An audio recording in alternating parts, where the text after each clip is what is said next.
প্রত্যেক দিনের মতন আজকে আবারও একটি রেসিপি নিয়ে আপনাদের সামনে হাজির হলাম। আজকে বানিয়ে নেব একদম অনুষ্ঠান বাড়ির স্বাদের পটল চিংড়ি। ঘরোয়া সামান্য কিছু উপকরণ দিয়ে ঝটপট তৈরি হয়ে যায় পটল চিংড়ির এই রেসিপিটি। বাচ্চা থেকে বড় সকলেই পছন্দ করবে, আর গরম গরম ভাতের সাথে যদি এরকম একটি রেসিপি থাকে আর কিচ্ছু লাগবে না। নমস্কার বন্ধুরা, মাই কিচেন মাই ব্লগে সবাইকে আবারও একবার স্বাগত। আসুন তাহলে শুরু করা যাক আজকের রেসিপি। আজকের রেসিপি বানানোর জন্য আমাদের মেন উপকরণ পটল, আলু আর চিংড়ি মাছ। তো এখানে পটল আলু কেটে নিয়েছি, আর চিংড়ি মাছগুলিকেও খুব ভালো করে পরিষ্কার করে নিয়েছি। এখন রেসিপিটি তৈরি করার জন্য গ্যাসের মধ্যে একটা কড়া বসিয়ে দিয়ে দিলাম পর্যাপ্ত পরিমাণ সর্ষের তেল। তো পটল চিংড়ির রেসিপিটি অবশ্যই করে সর্ষের তেলে বানানোর চেষ্টা করবেন। সর্ষের তেলে তৈরি করলে কিন্তু দুর্দান্ত স্বাদের তৈরি হবে। তো প্রথমেই আমি কেটে ধুয়ে রাখা পটলগুলি দিয়ে দিলাম।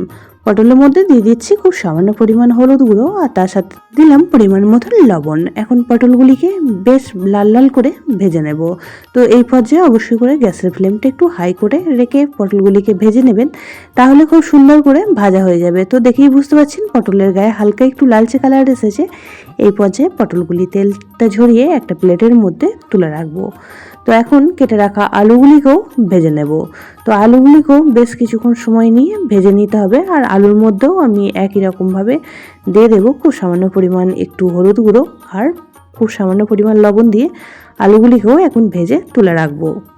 তো পটল চিংড়ি বানানোর ক্ষেত্রে আলু আর পটল প্রথমেই কিন্তু খুব ভালো করে ভেজে নিতে হবে, আর এইভাবে ভেজে যদি রান্নাটি করা হয় দারুণই স্বাদের তৈরি হবে।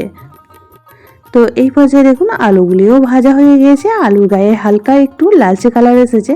তো এখন আমি আলুগুলিকেও একটা পাত্রে তুলে রাখছি। তো কড়ার মধ্যে এখন যে অবশিষ্ট তেলটা রয়েছে তার মধ্যেই চিংড়ি মাছগুলিকেও ভেজে নেব। তো আজকে আমি পটল চিংড়িটা বানানোর জন্য এখানে আমি 250 গ্রাম মিডিয়াম সাইজের চিংড়ি মাছটা নিয়ে নিয়েছি, আর চিংড়ি মাছের ওপরে যে খোসার অংশটা সমস্তটাই তুলে খুব ভালো করে পরিষ্কার করে নিয়েছিলাম। তো এখন চিংড়ি মাছের মধ্যে দিয়ে দিলাম খুব সামান্য পরিমাণ লবণ আর হলুদ দিয়ে একই রকমভাবে চিংড়ি মাছটাকেও ভেজে নিচ্ছি। তবে চিংড়ি মাছ খুব বেশি সময় নিয়ে ভাজার প্রয়োজন নেই, হালকা একটু লালচে কালার আসলেই চিংড়ি মাছগুলিকে তুলে নেব। চিংড়ি মাছ বেশি সময় নিয়ে ভাজলে সেক্ষেত্রে চিংড়ি মাছগুলি খাওয়ার সময় অনেকটা পরিমাণই শক্ত লাগে, ভালো লাগে না একদমই। তো এই পর্যায়ে চিংড়ি মাছগুলিও ভাজা হয়ে গেছে, এখন তেলটা ঝরিয়ে তুলে রাখবো। কড়ার মধ্যে যে অবশিষ্ট তেলটা রয়েছে তার মধ্যেই বাকি রান্নাটুকুনি করে নেব।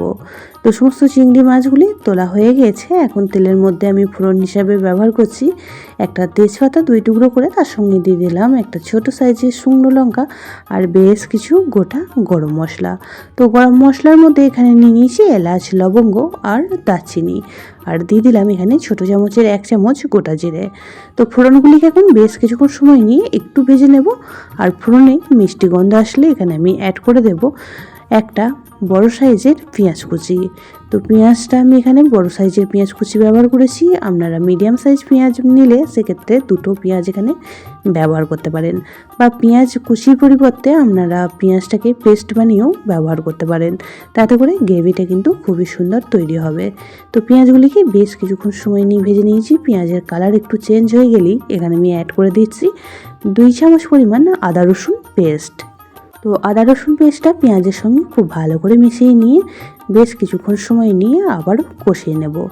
যতক্ষণ না আদা রসুনের কাঁচা গন্ধটা চলে যাচ্ছে আর খুব সুন্দরভাবে কষানো হচ্ছে, ততক্ষণ অবধি কিন্তু সময় নিয়ে আদা রসুনটা ভেজে নিতে হবে। এই পর্যায়ে আদা রসুন খুব সুন্দরভাবে কষানো হয়ে গেছে। এখন এর মধ্যে বেশ কিছু গুঁড়ো মশলা আমি অ্যাড করে দিচ্ছি। দিয়ে দিলাম ছোটো চামচের 1 চামচ হলুদ গুঁড়ো, 1 চামচ লঙ্কা গুঁড়ো, আর এখানে 1.5 চামচ পরিমাণ ধনিয়া গুঁড়ো ব্যবহার করলাম। আর তার সাথে কালারের জন্য ব্যবহার করব 1 চামচ কাশ্মীরি লঙ্কার গুঁড়ো।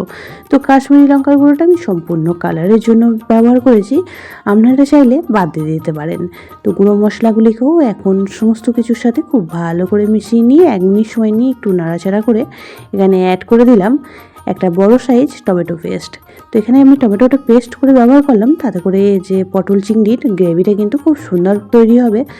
আপনারা চাইলে এখানে টমেটোটা কুচি করেও ব্যবহার করতে পারেন, তাতে করেও রেসিপিটি খেতে লাগবে দুর্দান্ত।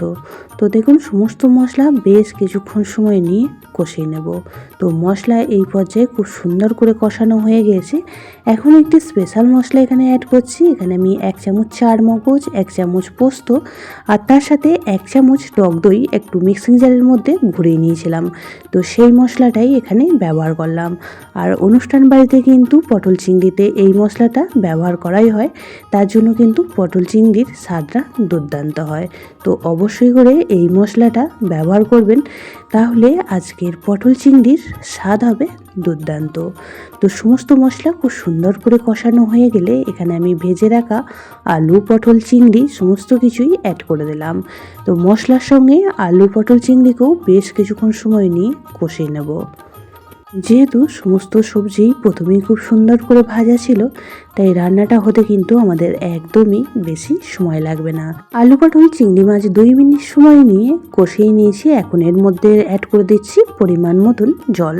তো যে মিক্সিং জারের মধ্যে পোস্ত চার মগজটা পেস্ট বানিয়েছিলাম, তো তার মধ্যেই অনেকটা পরিমাণ পেস্ট লেগেছিল, তাই জারটা ধুয়ে এখানে জলটা দিয়ে দিলাম। আর তার সাথে এখানে দিয়ে দিচ্ছি পরিমাণ মতো লবণ।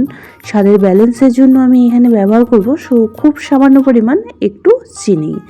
তো সমস্ত কিছু এখন খুব ভালো করে নাড়াচাড়া করে মিশিয়ে নেব। পুরনো বন্ধুরা সবসময় আমার পাশে থেকে আমাকে এতটা সাপোর্ট করার জন্য অনেক অনেক ভালোবাসা। নতুন বন্ধুরা যারা চ্যানেলে ভিজিট করছেন, চ্যানেলটি এখনও পর্যন্ত সাবস্ক্রাইব করেনি, তাদের কাছে অনুরোধ রইল চ্যানেলটি সাবস্ক্রাইব করে পাশের বেল আইকনটি অল করে দেবেন।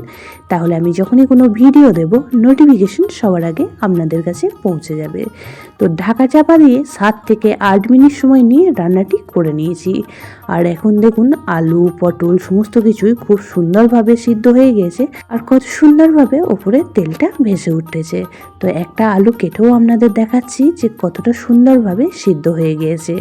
আর রেসিপিটিও আমাদের প্রায় রেডি হয়ে এসেছে। তো এখন আমি এর মধ্যে অ্যাড করে দিচ্ছি 1 চামচ পরিমাণ ঘি। তো দেখেই বুঝতে পারছেন কোনো রকম ঝামেলা ছাড়াই খুব সহজে ঘরোয়া কিছু উপকরণ দিই দুর্দান্ত স্বাদের এই পটল চিংড়ির রেসিপিটি তৈরি হয়ে যায়। একদমই অনুষ্ঠান বাড়ির স্বাদে তৈরি হয়। আর অনুষ্ঠান বাড়ির পটল চিংড়ি কিন্তু এরকম একটু গ্রেভি টাইপের থাকে, জন্য এই পর্যায়ে গ্যাসের ফ্লেমটা অফ করে দিয়ে স্ট্যান্ডিং টাইমে রেখে দিয়েছিলাম 30 মিনিট। তারপর একটা বাটির মধ্যে নামিয়ে নিয়ে আপনাদের সামনে নিয়ে চলে আসলাম। দেখতে কতটা লোভনীয় হয়েছে, খেতেও কিন্তু দারুণই সুস্বাদু হয়েছিল। আজকের রেসিপিটি আপনাদের কেমন লাগলো অবশ্যই কমেন্ট বক্সে জানাতে ভুলবেন না। আর যদি বেশি ভালো লেগে থাকে তাহলে বন্ধু বান্ধবী ফ্যামিলির সাথে একটা শেয়ার করে দেওয়ার অনুরোধ রইল। সবাই খুব ভালো থাকবেন, সুস্থ থাকবেন। আবারও দেখা হচ্ছে অন্য কোনো ব্লগ বা রেসিপির সাথে। ততক্ষণের জন্য সবাইকে টাটা।